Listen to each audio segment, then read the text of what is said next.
देखा नहीं जाता है।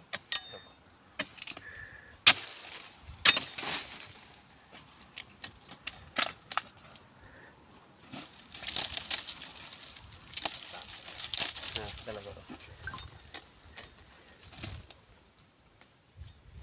हेलो बंधुरा, तो आपनादेर आमी একটা জিনিস দেখাবো আজকে।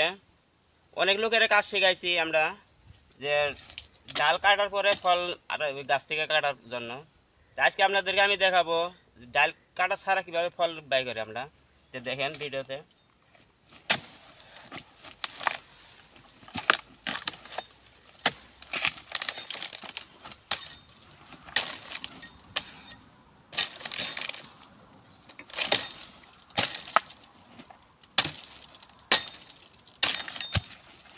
দেখলেন এই ফলটা ডাল কাটলাম না, ডাল কাটা ছাড়া এই ফলটা বাই করলাম।